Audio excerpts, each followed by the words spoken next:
Hello, this is Neil Buchanan with Rock Our World.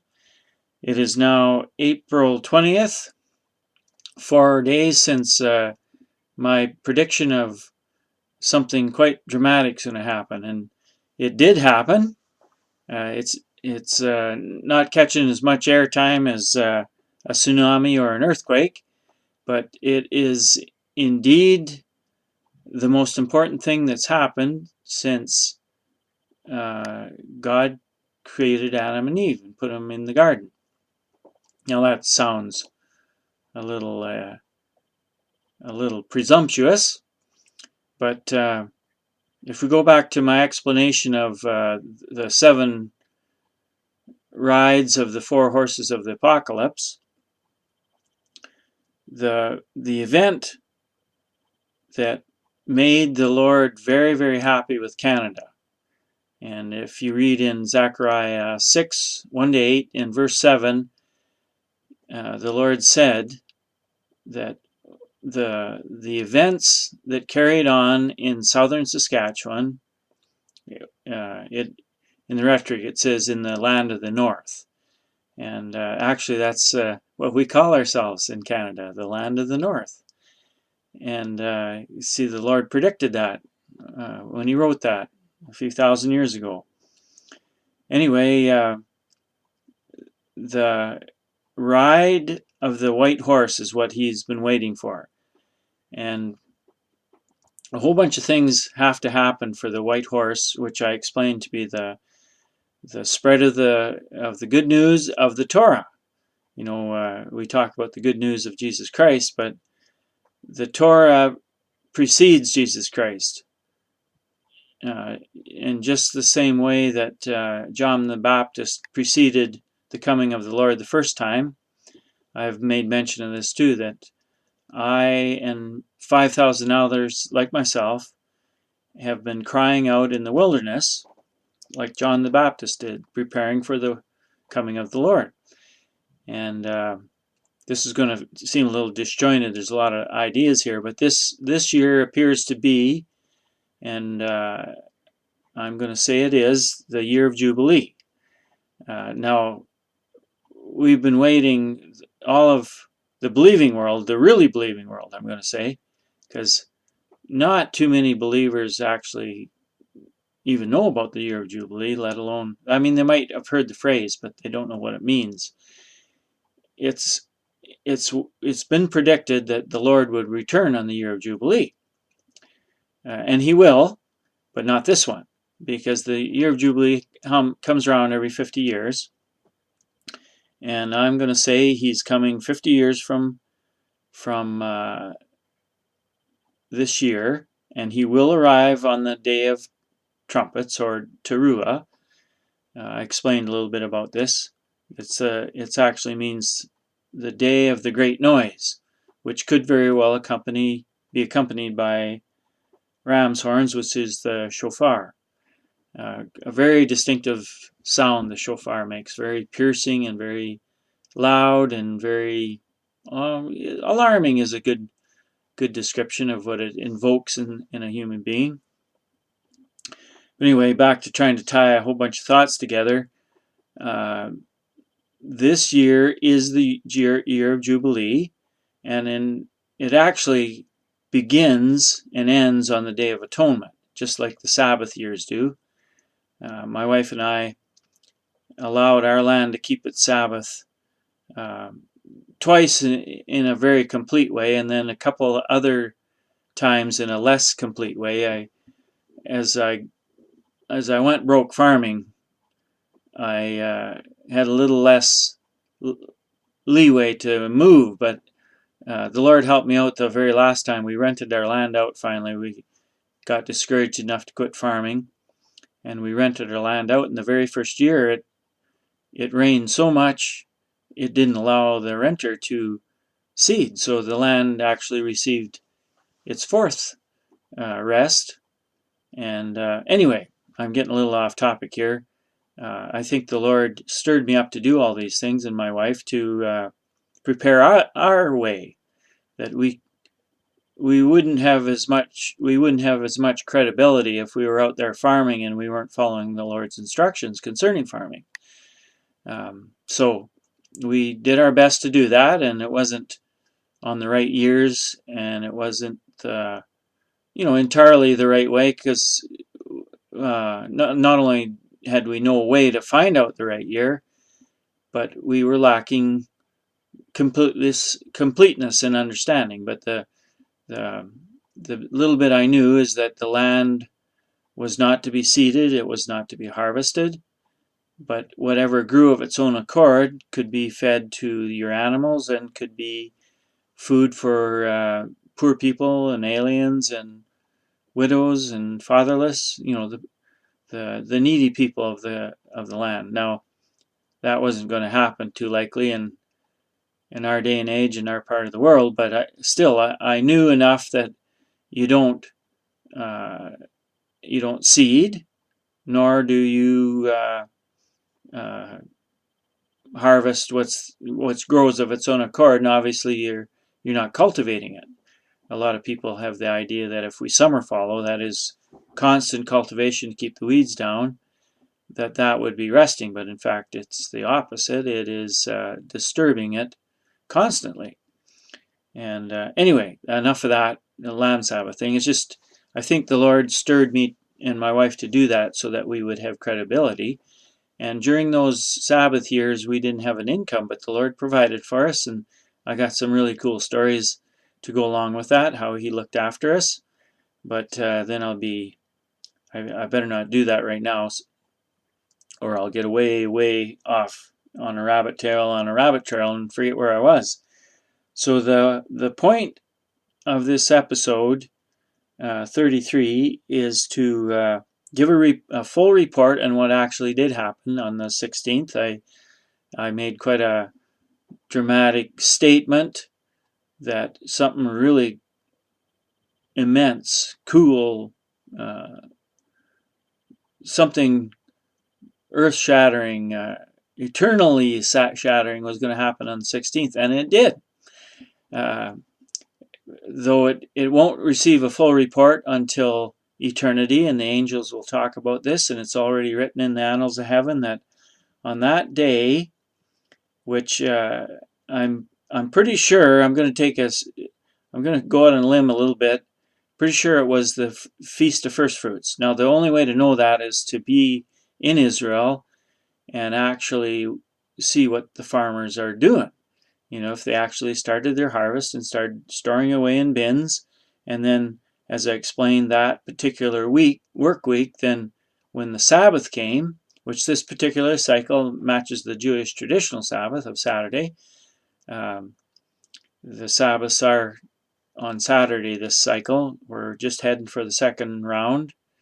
Come Friday night, we're going to see a full moon come up over the horizon just as the sun sets, and that's the sign of the second Sabbath of the cycle. At any rate, I'm going to speculate that the farmers did start their harvest this past week, and then last Sabbath was the Feast of First Fruits. Anyway, what did happen is the white horse began to ride in southern Saskatchewan. So my description of the 7 rides of the 4 horses, the 7 rides, where the first one was economic downturn, economic depression, which has hit the prairies now this is going on the 3rd year. Especially Saskatchewan has gone from just a very prosperous province, which was short-lived actually.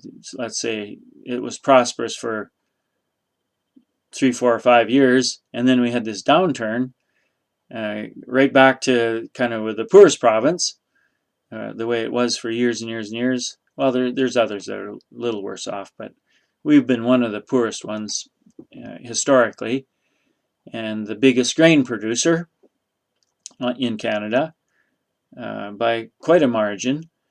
And anyway, we've been struggling with a depressed economy for going on the 3rd year, and I'm predicting that will never recover until the Lord returns, which is 50 years from now.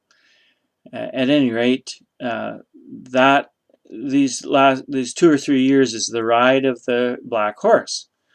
The downturn in the economy in Western Canada, the country to the north and to the west. If you read Zechariah 6, 1-8.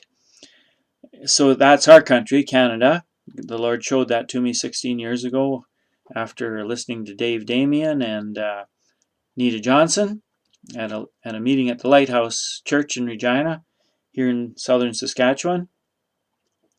And here it is 16 years later, all pulling these things together.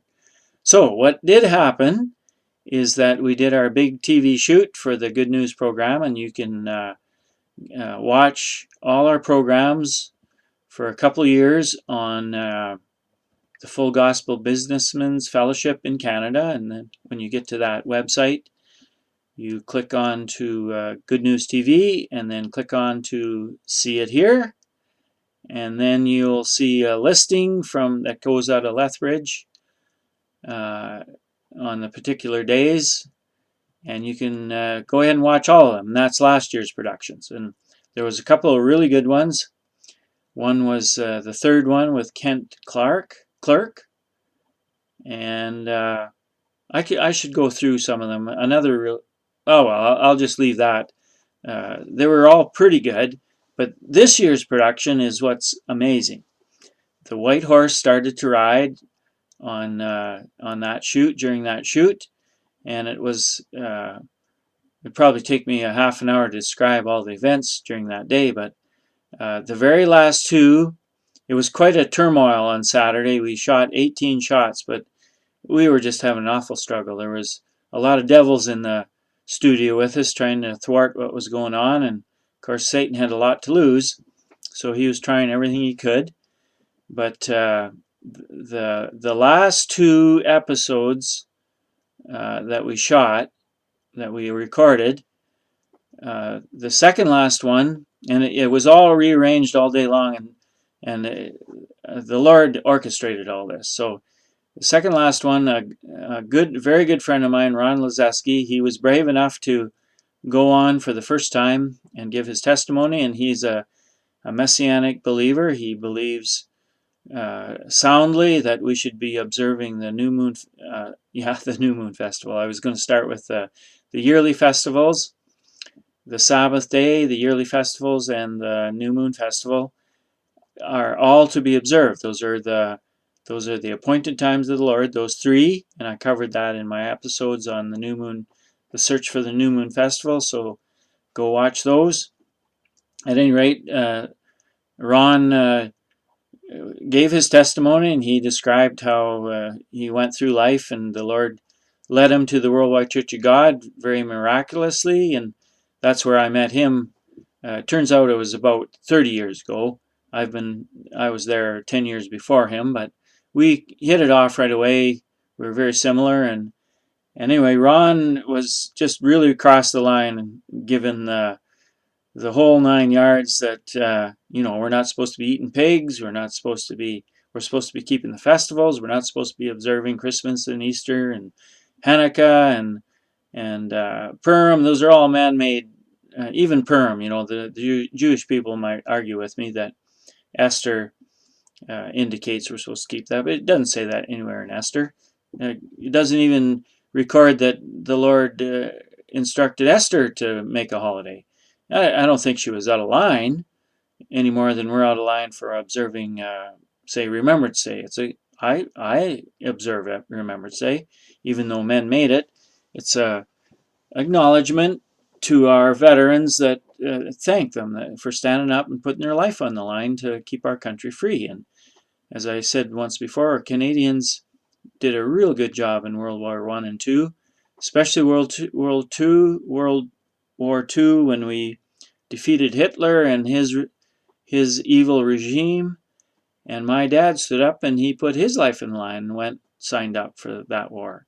And he came home sane and raised myself and my 4 sisters. And anyway, that Remembrance Day we observe, but it's not one of God's festivals. Anyway, what I'm pointing out is It's fine to observe Purim, but don't make it a religious holiday, because God never ever told us to do that.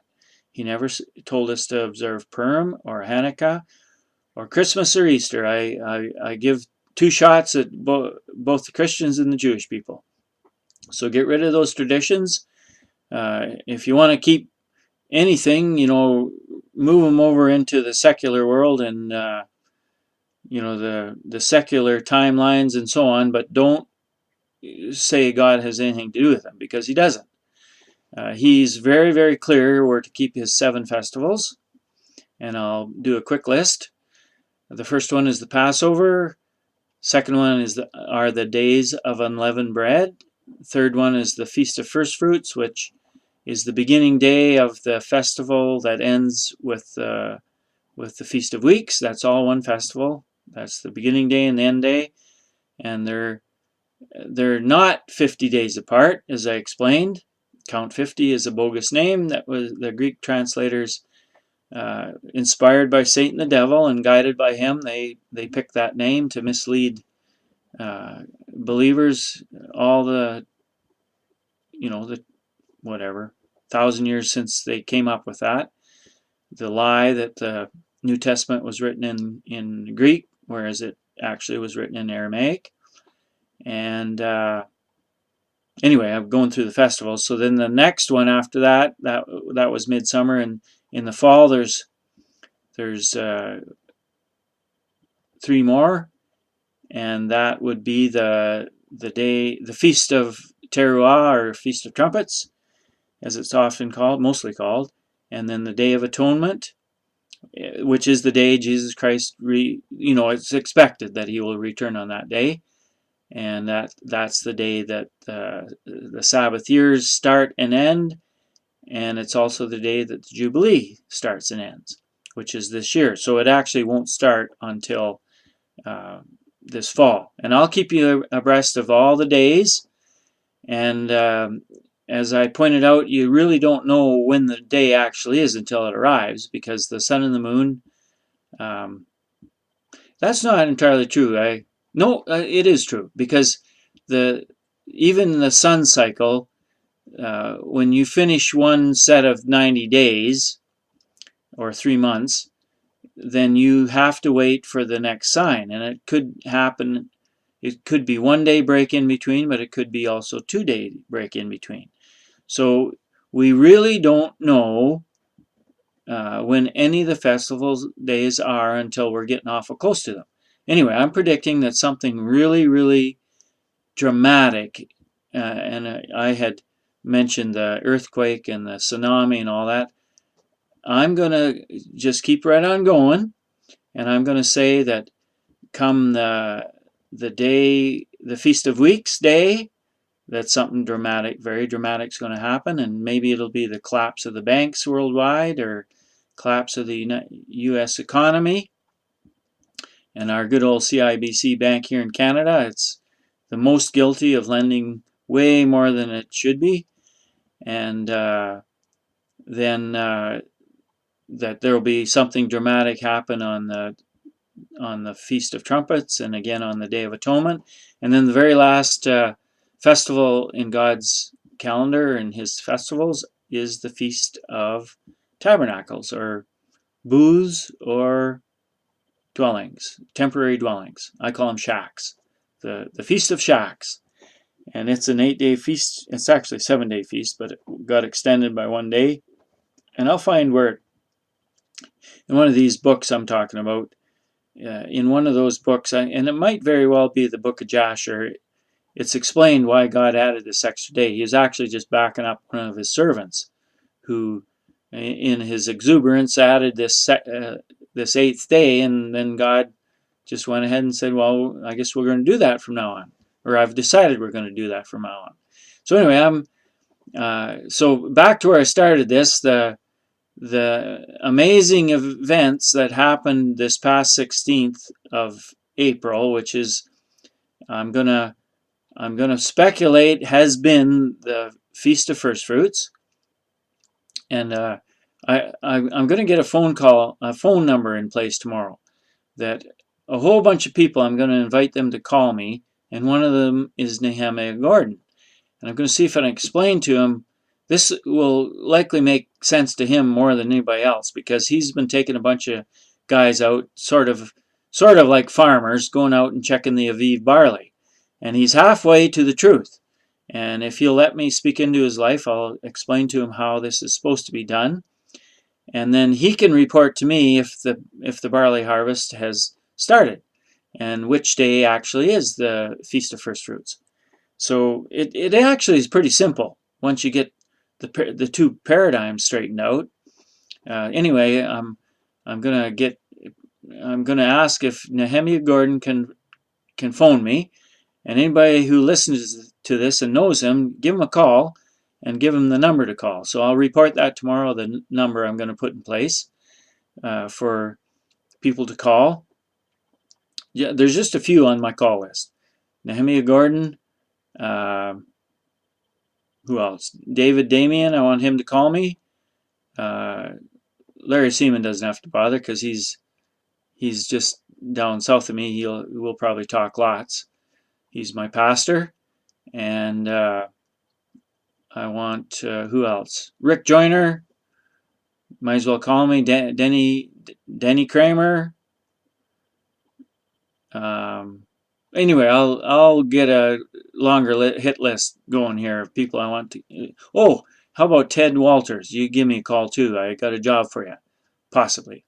And anybody else out there that has a good resume, they believe in the Lord's instructions, and they have begun the walk of starting to keep His instructions, and they have good character. They're not immature.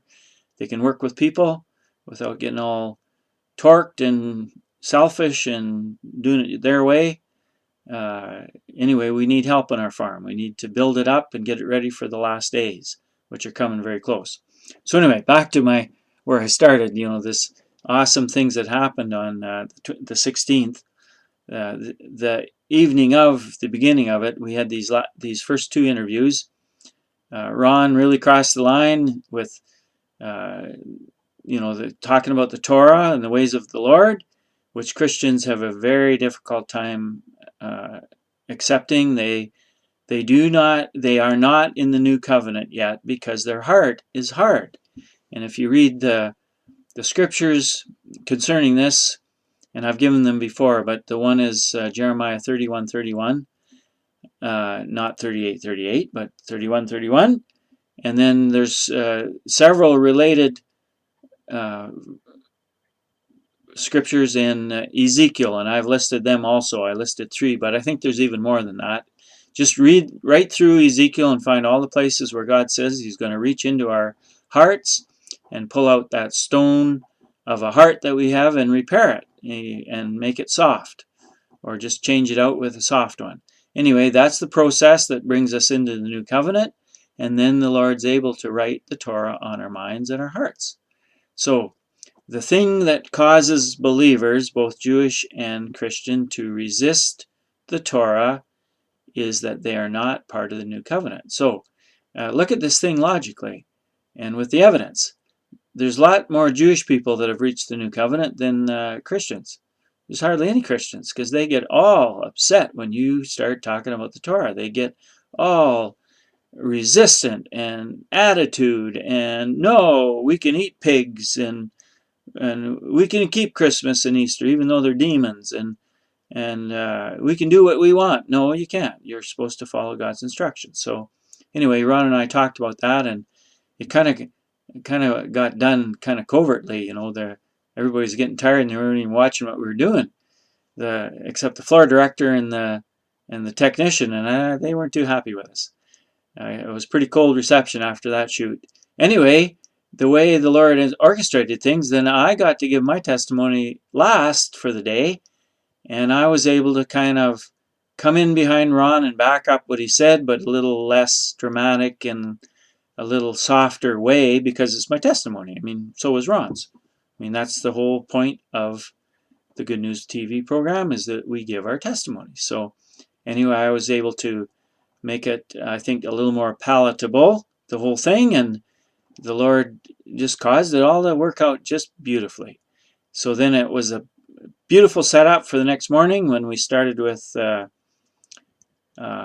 Olenek, and he had the most awesome testimony, which will speak into the lives of many, many young people and bring lots of young people. And he is Victory Church here in Regina. Going to meet with my wife and I are going to meet with his pastor here soon enough, and we're going to visit their church and just check it out.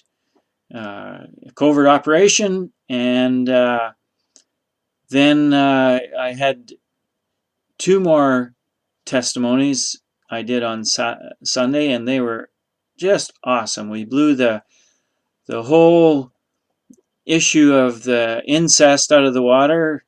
I went ahead and talked about my being molested and raped by my grandfather, and that gave enough room for an older gentleman, Dennis, to share his struggle that he had when he was a boy, when his father hired a homosexual, and the homosexual raped 2 of the boys, and he managed to resist him, but he told on his dad, and his dad wouldn't believe it. He wouldn't deal with the problem. And anyway, Dennis has struggled his whole life with this awful thing, depression. He tried to drink it away, and he was an alcoholic, ended up in a psych ward for quite a long time. And anyway, the Lord delivered through him all. But after he spoke it out on the air about being molested and his brothers and the whole terrible thing